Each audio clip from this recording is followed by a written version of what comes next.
राधे राधे दोस्तों, मैं आचार्य पंडित Gangadhar Shastri YouTube channel ज्योतिष गंगा में आपका स्वागत करता हूं। दोस्तों, आज मैं आपको पुरुषोत्तम मास महात्म्य के 10वें अध्याय की कथा सुनाऊंगा और आप इसे अवश्य सुने और अपने मित्रों को, अपने सगे संबंधियों को इसको अवश्य आप शेयर करें, जिससे आप दुगुने पुण्य के भागी बने। स्वयं पुण्य करना और दूसरे को भी पुण्य करवाना स्वयं पुण्य करने से ज़्यादा फलदायी होता है, दूसरे को पुण्य कराना। इसलिए आप इस कथा को अवश्य अपने मित्रों को, अपने संबंधियों को अवश्य शेयर करें। और इससे पहले मैंने 9 अध्याय की कथा डाल दी है इसमें, और मैं 31 अध्याय का कथा कुल डाल दूंगा। तो आइए सुनते हैं 10वें अध्याय की कथा पुरुषोत्तम मास महात्म्य की।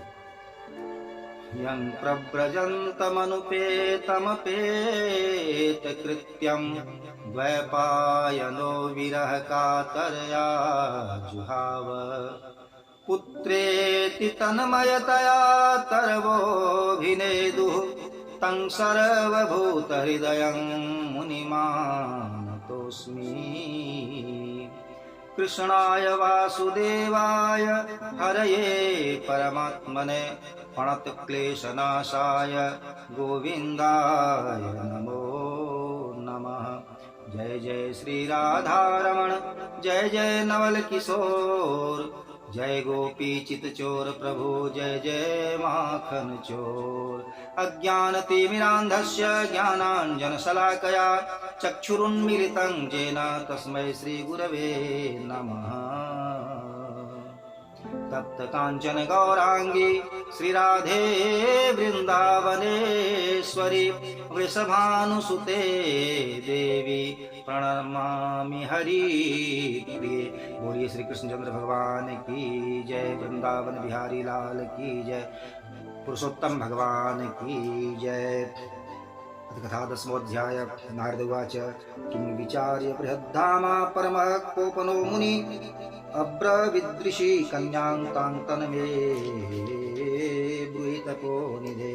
सूत उवाच नारदस्य वचः श्रुत्वा प्रोवाच बदरीपतिः दुर्वासो वचनं गुह्यं सर्वेषां हितकृद्विजाः।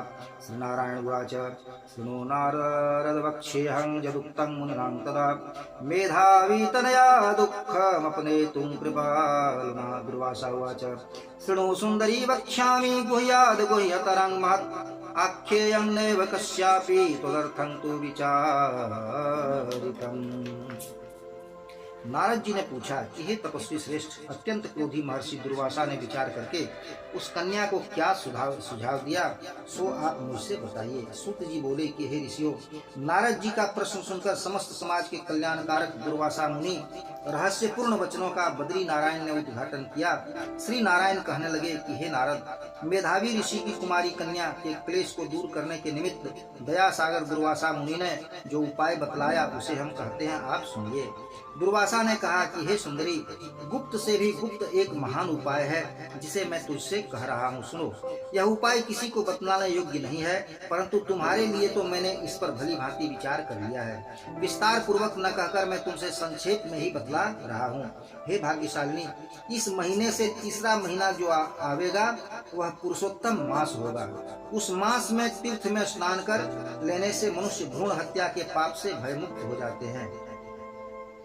हे रमणी, कार्तिक आदि 12 महीने इसकी तुलना नहीं कर सकते।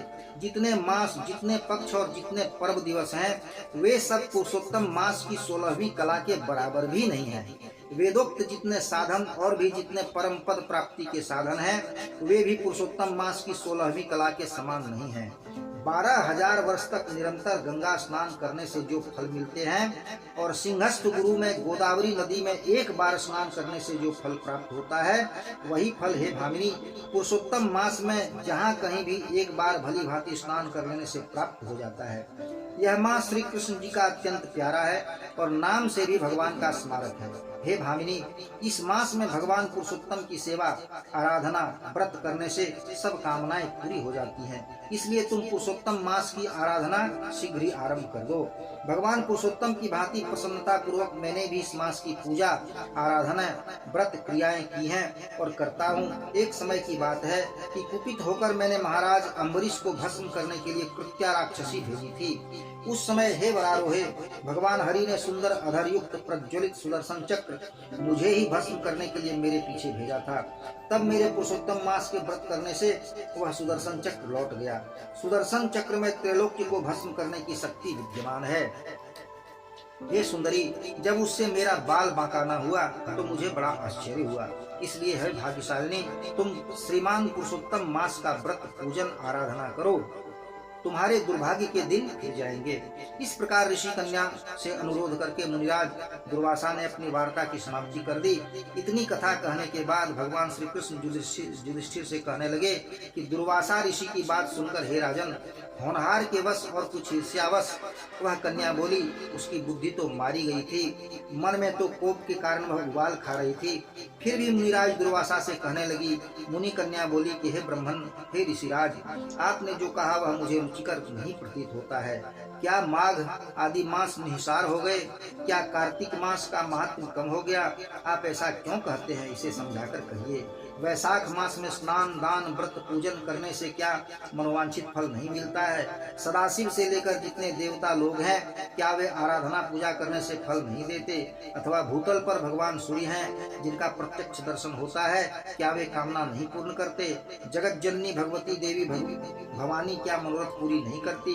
गणेश श्री गणेश जी की उपासना करने से क्या वे कामना की पूर्ति नहीं करते?